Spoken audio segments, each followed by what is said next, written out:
ಓಂ ಶಾಂತಿ ಮಧುರಾತಿ ಮಧುರ ಶಿವ ಪರಮಾತ್ಮ ತಂದೆಯ ಮಧುರ ಮಹಾವಾಕ್ಯವನ್ನು ಕೇಳೋಣ. ಇಂದಿನ ಮುರಳಿಯ ದಿನಾಂಕವಾಗಿದೆ 30/12/2025. ಪ್ರಾತಃ ಮುರಳಿ ಬಾಪ್ತಾದ ಮಧುಬನ್. ಮಧುರ ಮಕ್ಕಳೇ, ಪಾಪಗಳಿಂದ ಹಗುರರಾಗಲು ಆಜ್ಞಾಕಾರಿಗಳು ಪ್ರಾಮಾಣಿಕರಾಗಿ ತಮ್ಮ ಕರ್ಮದ ಕಥೆಯನ್ನು ತಂದೆಗೆ ಬರೆದುಕೊಡಿ, ಆಗ ಕ್ಷಮೆ ಸಿಗುವುದು. ಪ್ರಶ್ನೆಯಾಗಿದೆ, ಸಂಗಮ ಯುಗದಲ್ಲಿ ನೀವು ಮಕ್ಕಳು ಯಾವ ಬೀಜವನ್ನು ಬಿತ್ತುವಂತಿಲ್ಲ? ಉತ್ತರ, ದೇಹಾಭಿಮಾನದ ಬೀಜ. ಈ ಬೀಜದಿಂದ ಎಲ್ಲ ವಿಕಾರಗಳ ವೃಕ್ಷವು ಬೆಳೆಯುತ್ತದೆ. ಈ ಸಮಯದಲ್ಲಿ ಇಡೀ ಪ್ರಪಂಚದಲ್ಲಿ ಪಂಚ ವಿಕಾರಗಳ ವೃಕ್ಷಗಳೇ ಬೆಳೆದು ನಿಂತಿದೆ. ಎಲ್ಲರೂ ಕಾಮ ಕ್ರೋಧದ ಬೀಜವನ್ನು ಬಿತ್ತುತ್ತಿರುತ್ತಾರೆ. ನಿಮಗೆ ತಂದೆಯ ಸಂದೇಶವಾಗಿದೆ, ಮಕ್ಕಳೇ, ಯೋಗ ಬಲದಿಂದ ಪಾವನರಾಗಿರಿ. ಈ ದೇಹಾಭಿಮಾನದ ಬೀಜ ಬಿತ್ತುವುದನ್ನು ನಿಲ್ಲಿಸಿ. ಗೀತೆಯಾಗಿದೆ, ನಿಮ್ಮನ್ನು ಪಡೆದ ನಾನು ಇಡೀ ಜಗತ್ತನ್ನೇ ಪಡೆದೆನು. ಓಂ ಶಾಂತಿ. ಮಧುರಾತಿ ಮಧುರ ಆತ್ಮಿಕ ಮಕ್ಕಳು, ಗೀತೆಯನ್ನು ಕೇಳಿದಿರಿ. ಈಗಂತೂ ಕೆಲವರೇ ಇದ್ದೀರಿ. ಸಮಯ ಕಳೆದಂತೆ ಅನೇಕ ಮಂದಿ ಮಕ್ಕಳು ಬರತೊಡಗುತ್ತಾರೆ. ಈ ಸಮಯದಲ್ಲಿ ಪ್ರಾಕ್ಟಿಕಲ್ನಲ್ಲಿ ಕೆಲವರೇ ಆಗಿದ್ದೀರಿ. ಆದರೂ ಸಹ ಪ್ರಜಾಪಿತ ಬ್ರಹ್ಮನನ್ನು ಎಲ್ಲರೂ ಅರಿತಿದ್ದಾರಲ್ಲವೇ?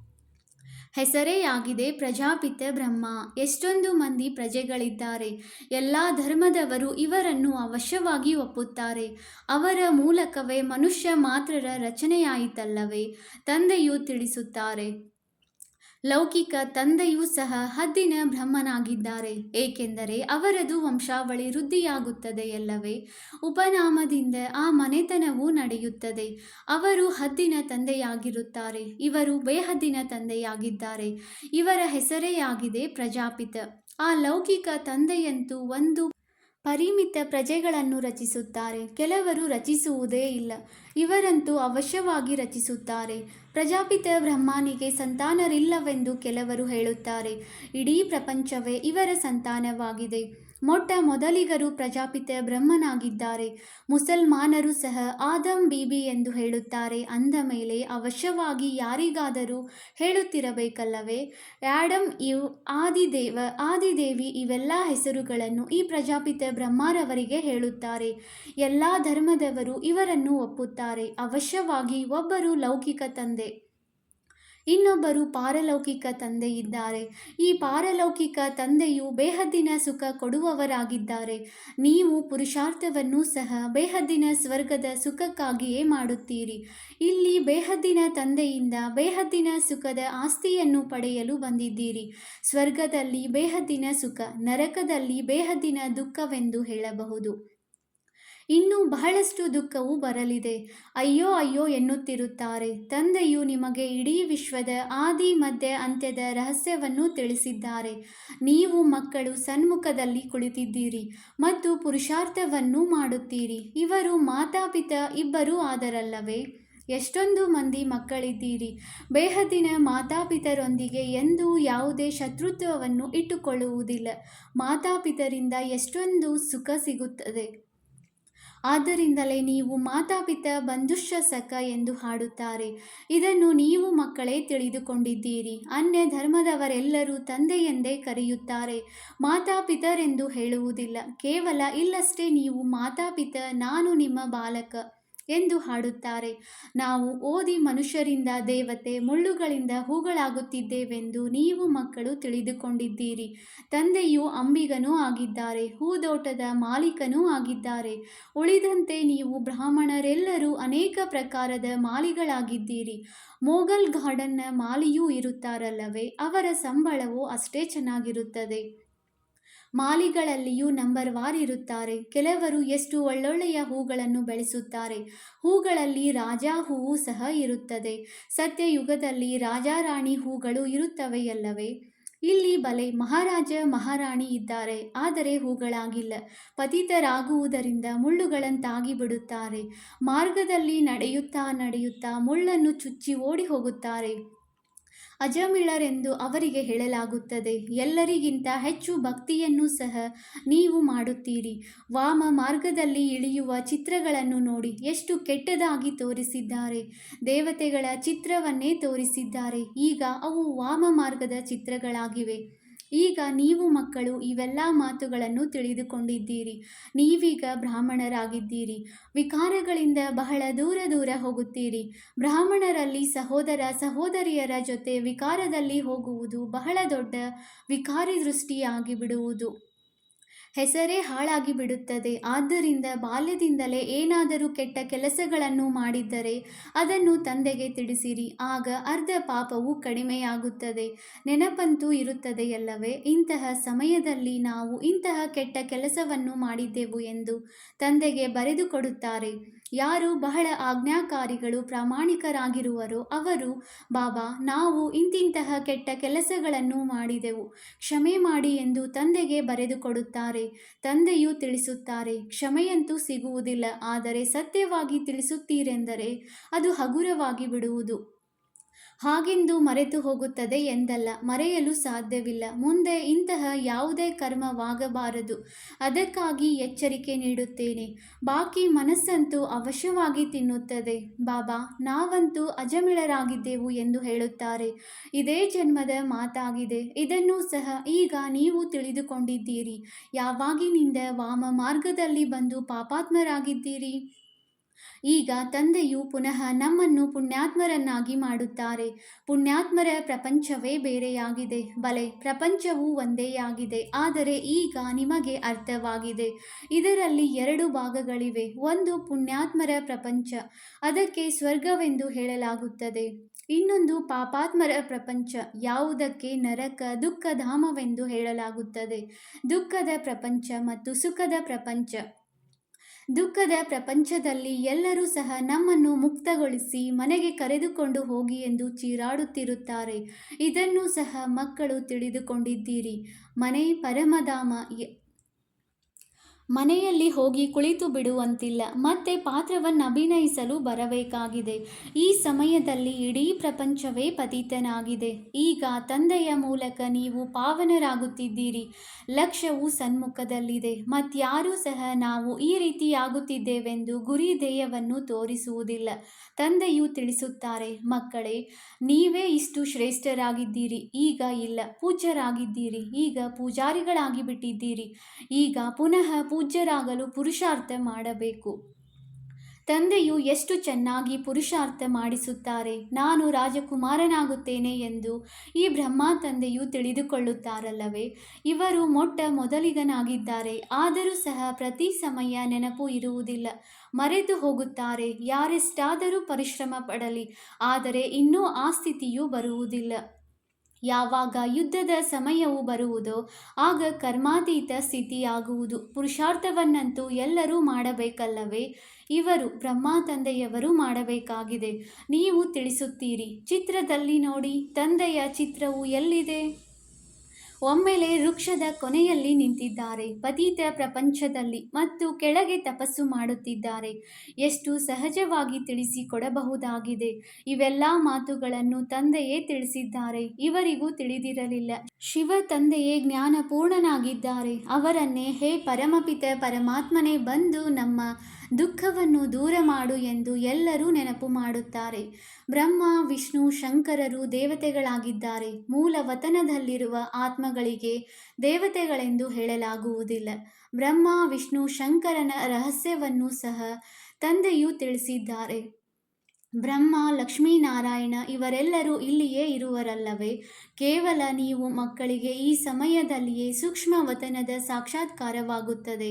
ಈ ಬ್ರಹ್ಮರವರು ಸಹ ಪರಿಷ್ಠೆಯಾಗಿದ್ದಾರೆ. ಇದನ್ನು ಮಕ್ಕಳು ತಿಳಿದುಕೊಂಡಿದ್ದೀರಿ. ಯಾರು ಏಣಿಯ ಚಿತ್ರದಲ್ಲಿ ಮೇಲೆ ನಿಂತಿದ್ದಾರೆಯೋ ಅವರೇ ಮತ್ತೆ ಕೆಳಗೆ ತಪಸ್ಸು ಮಾಡುತ್ತಿದ್ದಾರೆ. ಚಿತ್ರದಲ್ಲಿ ಬಹಳ ಸ್ಪಷ್ಟವಾಗಿ ತೋರಿಸಲಾಗಿದೆ. ಅಂದ ಮೇಲೆ ಇವರು ಬ್ರಹ್ಮ ತಂದೆಯವರು ತಮ್ಮನ್ನು ಭಗವಂತನೆಂದು ಎಲ್ಲಿ ಕರೆಸಿಕೊಳ್ಳುತ್ತಾರೆ? ಇವರೂ ಸಹ ಹೇಳುತ್ತಾರೆ, ನಾನು ಬಹಳ ಕನಿಷ್ಠನಾಗಿದ್ದೇನು, ತತತ್ವಂ ಅರ್ಥಾತ್ ಪುನಃ ಶ್ರೇಷ್ಠನಾಗುತ್ತಿದ್ದೇನೆ. ನೀವು ಸಹ ಶ್ರೇಷ್ಠರಾಗುತ್ತಿದ್ದೀರಿ. ತತತ್ವಂ ಎಷ್ಟು ಸಹಜ ತಿಳಿದುಕೊಳ್ಳುವ ಮಾತುಗಳಾಗಿವೆ. ಎಂದಾದರೂ ಯಾರಾದರೂ ಕೇಳಿದರೆ ಹೇಳಿ ನೋಡಿ. ಇವರು ಕಲಿಯುಗದ ಅಂತ್ಯದಲ್ಲಿ ನಿಂತಿದ್ದಾರಲ್ಲವೇ. ತಂದೆಯು ತಿಳಿಸುತ್ತಾರೆ, ಯಾವಾಗ ಜಡಜಡೀಭೂತ ಸ್ಥಿತಿ ವಾನಪ್ರಸ್ಥ ಸ್ಥಿತಿಯಾಗುವುದೋ ಆಗ ನಾನು ಇವರಲ್ಲಿ ಪ್ರವೇಶ ಮಾಡುತ್ತೇನೆ. ಈಗ ರಾಜಯೋಗದ ತಪಸ್ಸು ಮಾಡುತ್ತಿದ್ದಾರೆ. ತಪಸ್ಸು ಮಾಡುವವರಿಗೆ ದೇವತೆಗಳೆಂದು ಹೇಗೆ ಹೇಳುತ್ತೀರಿ? ರಾಜಯೋಗವನ್ನು ಕಲಿತು ನಂತರ ದೇವತೆಗಳಾಗುತ್ತಾರೆ. ನೀವು ಮಕ್ಕಳನ್ನು ಸಹ ಇಂತಹ ಕಿರೀಟಧಾರಿಗಳನ್ನಾಗಿ ಮಾಡುತ್ತಾರಲ್ಲವೇ? ಇವರೇ ದೇವತೆಯಾಗಿದ್ದಾರೆ. ಹೇಗೆ 10-20 ಮಂದಿಯ ಚಿತ್ರವನ್ನು ಇಡಬಹುದು. ಇವರು ಈ ರೀತಿಯಾಗುತ್ತಾರೆ ಎಂಬುದನ್ನು ಇದರ ಮೂಲಕ ತೋರಿಸಬಹುದಾಗಿದೆ. ಮೊದಲು ಹೀಗೆ ಎಲ್ಲರ ಭಾವಚಿತ್ರಗಳು ತೆಗೆಯಲ್ಪಟ್ಟಿದೆ. ಇದು ತಿಳಿಸುವ ಮಾತಲ್ಲವೇ? ಒಂದು ಕಡೆ ಸಾಧಾರಣ, ಇನ್ನೊಂದು ಕಡೆ ಡಬಲ್ ಕಿರೀಟಧಾರಿಗಳು. ನಾವೇ ಈ ರೀತಿಯಾಗುತ್ತಿದ್ದೇವೆ ಎಂದು ನೀವು ತಿಳಿದುಕೊಳ್ಳುತ್ತೀರಿ. ಯಾರ ಬುದ್ಧಿಯೋಗವು ಸ್ಪಷ್ಟವಾಗಿರುವುದೋ ಅವರೇ ಅಷ್ಟು ಶ್ರೇಷ್ಠರಾಗುವರು ಮತ್ತು ಬಹಳ ಮಧುರರೂ ಆಗಬೇಕಾಗಿದೆ. ಈ ಸಮಯದ ಮನುಷ್ಯರಲ್ಲಿ ಕಾಮ ಕ್ರೋಧದ ಬೀಜವು ಎಷ್ಟೊಂದಾಗಿ ಬಿಟ್ಟಿದೆ. ಎಲ್ಲರಲ್ಲಿ ಪಂಚವಿಕಾರರೂಪಿ ಬೀಜದ ವೃಕ್ಷವೇ ಬೆಳೆದು ಬಿಟ್ಟಿದೆ. ಈಗ ತಂದೆಯು ತಿಳಿಸುತ್ತಾರೆ, ಮಕ್ಕಳೇ, ಇಂತಹ ಬೀಜವನ್ನು ಬಿತ್ತಬಾರದು. ಸಂಗಮ ಯುಗದಲ್ಲಿ ನೀವು ದೇಹಾಭಿಮಾನದ ಬೀಜವನ್ನು ಬಿತ್ತುವಂತಿಲ್ಲ, ಕಾಮದ ಬೀಜವನ್ನು ಬಿತ್ತುವಂತಿಲ್ಲ. ಅರ್ಧಕಲ್ಪಕ್ಕಾಗಿ ಮತ್ತೆ ರಾವಣನೇ ಇರುವುದಿಲ್ಲ. ಪ್ರತಿಯೊಂದು ಮಾತನ್ನು ತಂದೆಯು ಮಕ್ಕಳಿಗೆ ತಿಳಿಸಿಕೊಡುತ್ತಾರೆ. ಮುಖ್ಯವಾಗಿರುವುದು ಒಂದೇ ಆಗಿದೆ, ಮನ್ಮನಾಭವ, ನನ್ನನ್ನು ನೆನಪು ಮಾಡಿ ಎಂದು ತಂದೆಯು ತಿಳಿಸುತ್ತಾರೆ. ಎಲ್ಲರಿಗಿಂತ ಕೊನೆಯಲ್ಲಿ ಇವರು ಇದ್ದಾರೆ, ಮತ್ತೆ ಎಲ್ಲರಿಗಿಂತ ಮೊಟ್ಟ ಮೊದಲಿಗನು ಇವರೇ ಆಗುತ್ತಾರೆ. ಯೋಗ ಬಲದಿಂದ ಎಷ್ಟು ಪಾವನರಾಗುತ್ತೀರಿ. ಆರಂಭದಲ್ಲಂತೂ ಮಕ್ಕಳಿಗೆ ಬಹಳ ಸಾಕ್ಷಾತ್ಕಾರವಾಗುತ್ತಿತ್ತು. ಭಕ್ತಿ ಮಾರ್ಗದಲ್ಲಿ ಯಾವಾಗ ನವದಾ ಮಾಡುವರೋ ಆಗ ಸಾಕ್ಷಾತ್ಕಾರವಾಗುತ್ತದೆ. ಇಲ್ಲಂತೂ ಕುಳಿತಿದ್ದಂತೆಯೇ ಧ್ಯಾನದಲ್ಲಿ ಹೊರಟು ಹೋಗುತ್ತಿದ್ದರು. ಇದಕ್ಕೆ ಮನುಷ್ಯರು ಜಾದೂ ಎಂದು ತಿಳಿಯುತ್ತಿದ್ದರು. ಇದಂತೂ ಫಸ್ಟ್ ಕ್ಲಾಸ್ ಜಾದೂವಾಗಿದೆ. ಭಕ್ತ ಮೀರಾ ಬಹಳ ತಪಸ್ಸು ಮಾಡಿದಳು, ಸಾಧು ಸಂತರ ಸಂಗ ಮಾಡಿದಳು. ಆದರೆ ಇಲ್ಲಿ ಯಾವುದೇ ಸಾಧು ಸಂತರಿಲ್ಲ. ಇವರು ನಮ್ಮೆಲ್ಲರ ತಂದೆಯಾಗಿದ್ದಾರೆ. ಎಲ್ಲರ ತಂದೆಯೂ ಶಿವ ತಂದೆಯಾಗಿದ್ದಾರೆ. ನಾವು ಗುರೂಜಿಯೊಂದಿಗೆ ಮಿಲನ ಮಾಡಿದೆವು ಎಂದು ಕೆಲವರು ಹೇಳುತ್ತಾರೆ. ಆದರೆ ಇಲ್ಲಿ ಗುರುಗಳು ಯಾರೂ ಇಲ್ಲ. ಶಿವ ತಂದೆಯು ನಿರಾಕಾರನಾಗಿದ್ದಾರೆ. ಅಂದ ಮೇಲೆ ಯಾರೊಂದಿಗೆ ಮಿಲನ ಮಾಡಲು ಬಯಸುತ್ತೀರಿ? ಆ ಗುರುಗಳ ಬಳಿಯಂತೂ ಹೋಗಿ ಕಾಣಿಕೆಯನ್ನು ಇಡುತ್ತಾರೆ. ಇಲ್ಲಂತೂ ತಂದೆಯು ಬೇಹದ್ದಿನ ಮಾಲೀಕನಾಗಿದ್ದಾರೆ. ಇಲ್ಲಿ ಯಾವುದೇ ಕಾಣಿಕೆಯನ್ನು ಕೊಡುವ ಮಾತಿಲ್ಲ. ಅವರು ತೆಗೆದುಕೊಂಡು ಈ ಹಣವನ್ನು ಏನು ಮಾಡುತ್ತಾರೆ? ನಾನು ವಿಶ್ವದ ಮಾಲೀಕನಾಗುತ್ತೇನೆಂದು ಈ ಬ್ರಹ್ಮರವರು ಸಹ ತಿಳಿದುಕೊಳ್ಳುತ್ತಾರೆ. ಮಕ್ಕಳು ಏನೆಲ್ಲ ಹಣ ಇತ್ಯಾದಿಗಳನ್ನು ಕೊಡುವರೋ ಅದರಿಂದ ಅವರಿಗಾಗಿಯೇ ಮನೆ ಇತ್ಯಾದಿಗಳನ್ನು ಕಟ್ಟಿಸುತ್ತಾರೆ. ಹಣವಂತೂ ಈ ಶಿವ ತಂದೆಗಾಗಲಿ ಬ್ರಹ್ಮ ತಂದೆಗಾಗಲಿ ಬೇಕಾಗಿಲ್ಲ. ಈ ಮನೆಗಳನ್ನು ಸಹ ಮಕ್ಕಳಿಗಾಗಿಯೇ ಕಟ್ಟಿಸಲಾಗುತ್ತದೆ. ಮಕ್ಕಳೇ, ಬಂದು ಇರುತ್ತೀರಿ. ಕೆಲವರು ಬಡವರಿರುತ್ತಾರೆ, ಕೆಲವರು ಸಾಹುಕಾರರಿರುತ್ತಾರೆ. ಬಾಬಾ, ನಮ್ಮ ಈ ಹಣದಿಂದ ಒಂದು ಇಟ್ಟಿಗೆಯನ್ನಾದರೂ ಹಾಕಿರಿ ಎಂದು ಕೆಲವರು 2 ರೂಪಾಯಿಗಳನ್ನು ಕಳುಹಿಸುತ್ತಾರೆ, ಕೆಲವರು 1000 ರೂಪಾಯಿಗಳನ್ನು ಕಳುಹಿಸುತ್ತಾರೆ. ಭಾವನೆಯಂತೂ ಇಬ್ಬರದು ಒಂದೇ ಆಗಿದೆಯಲ್ಲವೇ? ಆದ್ದರಿಂದ ಇಬ್ಬರ ಪುಣ್ಯವು ಸಮಾನವಾಗಿ ಬಿಡುತ್ತದೆ. ಮತ್ತೆ ಮಕ್ಕಳು ಬಂದಾಗ ಎಲ್ಲಿ ಬೇಕೋ ಅಲ್ಲಿ ಇರುವರು. ಯಾರು ಮನೆಯನ್ನು ಕಟ್ಟಿಸಿದ್ದಾರೆಯೋ ಅವರು ಒಂದು ವೇಳೆ ಬಂದರೆ ಅವರನ್ನು ಬಹಳ ಚೆನ್ನಾಗಿ ನೋಡಿಕೊಳ್ಳಬೇಕಾಗುತ್ತದೆ. ಇದರಿಂದ ಕೆಲವರು ತಂದೆಯೂ ಸಹ ಒಬ್ಬೊಬ್ಬರನ್ನು ನೋಡಿ ಖಾತರಿ ಮಾಡುತ್ತಾರೆಂದು ಹೇಳಿಬಿಡುತ್ತಾರೆ. ಅರೆ, ಅವಶ್ಯವಾಗಿ ಆ ರೀತಿ ಮಾಡಲೇಬೇಕಾಗುತ್ತದೆಯಲ್ಲವೇ? ಕೆಲವರನ್ನು ಎಲ್ಲಿ ಕೂರಿಸಿದರೂ ಕುಳಿತುಕೊಳ್ಳುತ್ತಾರೆ. ಇನ್ನು ಕೆಲವರು ಬಹಳ ನಾಜೂಕಾಗಿರುತ್ತಾರೆ. ವಿದೇಶದಲ್ಲಿರುವವರು ಬಹಳ ದೊಡ್ಡ ದೊಡ್ಡ ಮಹಲುಗಳಲ್ಲಿರುತ್ತಾರೆ. ಒಂದೊಂದು ದೇಶದಿಂದಲೂ ದೊಡ್ಡ ದೊಡ್ಡ ಸಾಹುಕಾರರು ಒಂದು ವೇಳೆ ನಿಶ್ಚಯ ಬುದ್ಧಿಯವರಾದರೆ ಮನೆಗಳನ್ನು ಅದೇ ರೀತಿ ಕಟ್ಟಿಸುತ್ತಾರೆ. ಇಲ್ಲಿ ನೋಡಿ, ಎಷ್ಟೊಂದು ಮಂದಿ ಮಕ್ಕಳು ಬರುತ್ತಾರೆ. ಮತ್ಯಾವ ತಂದೆಗೂ ಇಂತಹ ವಿಚಾರಗಳು ಇರುವುದಿಲ್ಲ. ಬಲೆ, ಅವರಿಗೆ 10, 12 ಅಥವಾ 20 ಮಂದಿ ಮಕ್ಕಳು ಮೊಮ್ಮಕ್ಕಳು ಇರಬಹುದು. ಕೆಲವರಿಗೆ 200, 500 ಮಂದಿಯೂ ಇರಬಹುದು. ಆದರೆ ಇದಕ್ಕಿಂತಲೂ ಹೆಚ್ಚು ಇರಲು ಸಾಧ್ಯವಿಲ್ಲ. ಇಲ್ಲಿ ತಂದೆಯ ಪರಿವಾರವನ್ನು ನೋಡಿ ಎಷ್ಟು ದೊಡ್ಡದಾಗಿದೆ. ಇನ್ನೂ ಹೆಚ್ಚು ವೃದ್ಧಿಯಾಗುವುದು. ಇಲ್ಲಿ ರಾಜಧಾನಿಯೂ ಸ್ಥಾಪನೆಯಾಗುತ್ತಿದೆ. ತಂದೆಯ ಪರಿವಾರವು ಎಷ್ಟೊಂದಾಗುವುದು. ಮತ್ತೆ ಪ್ರಜಾಪಿತ ಬ್ರಹ್ಮನ ಪರಿವಾರವು ಎಷ್ಟೊಂದಾಯಿತು. ಕಲ್ಪವು ಯಾವಾಗ ತಂದೆಯು ಬರುವರು ಆಗಲೇ ಅದ್ಭುತ ಮಾತುಗಳು ನಿಮ್ಮ ಕಿವಿಗಳಲ್ಲಿ ಬೀಳುತ್ತವೆ. ಹೇ ಪ್ರಭು, ನಿನ್ನ ಗತಿಮತವು ಎಲ್ಲರಿಗಿಂತ ಭಿನ್ನವಾಗಿದೆ ಎಂದು ಆ ತಂದೆಗಾಗಿಯೇ ನೀವು ಹೇಳುತ್ತೀರಿ. ಭಕ್ತಿ ಮತ್ತು ಜ್ಞಾನದಲ್ಲಿ ನೋಡಿ ಎಷ್ಟೊಂದು ಅಂತರವಿದೆ. ತಂದೆಯು ನಿಮಗೆ ತಿಳಿಸುತ್ತಾರೆ, ಸ್ವರ್ಗದಲ್ಲಿ ಹೋಗಬೇಕೆಂದರೆ ದೈವಿ ಗುಣಗಳನ್ನು ಧಾರಣೆ ಮಾಡಿಕೊಳ್ಳಿ. ಈಗಂತೂ ಮನುಷ್ಯರು ಮುಳ್ಳುಗಳಾಗಿದ್ದಾರಲ್ಲವೇ? ನಾನು ನಿರ್ಗುಣನಲ್ಲಿ ಯಾವುದೇ ಗುಣವಿಲ್ಲವೆಂದು ಹಾಡುತ್ತಿರುತ್ತಾರೆ. ಬಾಕಿ 5 ವಿಕಾರಗಳ ಅವಗುಣಗಳು ಎಲ್ಲರಲ್ಲಿಯೂ ಇದೆ. ರಾವಣ ರಾಜ್ಯವಾಗಿದೆ. ಈಗ ನಿಮಗೆ ಎಷ್ಟು ಒಳ್ಳೆಯ ಜ್ಞಾನವು ಸಿಗುತ್ತದೆ. ಈ ಜ್ಞಾನವು ಎಷ್ಟು ಖುಷಿ ಕೊಡುವುದೋ ಅಷ್ಟು ಬೇರೆ ಯಾವ ಜ್ಞಾನವೂ ಕೊಡುವುದಿಲ್ಲ. ನೀವು ತಿಳಿದುಕೊಂಡಿದ್ದೀರಿ, ನಾವಾತ್ಮಗಳು ಮೇಲೆ ಮೂಲ ವತನದ ನಿವಾಸಿಗಳಾಗಿದ್ದೇವೆ. ಸೂಕ್ಷ್ಮ ವತನದಲ್ಲಿ ಬ್ರಹ್ಮ, ವಿಷ್ಣು, ಶಂಕರ, ಅದು ಕೇವಲ ಸಾಕ್ಷಾತ್ಕಾರವಾಗುತ್ತದೆ. ಬ್ರಹ್ಮ, ಲಕ್ಷ್ಮೀನಾರಾಯಣ ಎಲ್ಲರೂ ಇಲ್ಲಿನವರಾಗಿದ್ದಾರೆ. ಸೂಕ್ಷ್ಮ ವತನದಲ್ಲಿ ಕೇವಲ ಅವರ ಸಾಕ್ಷಾತ್ಕಾರವಾಗುತ್ತದೆ.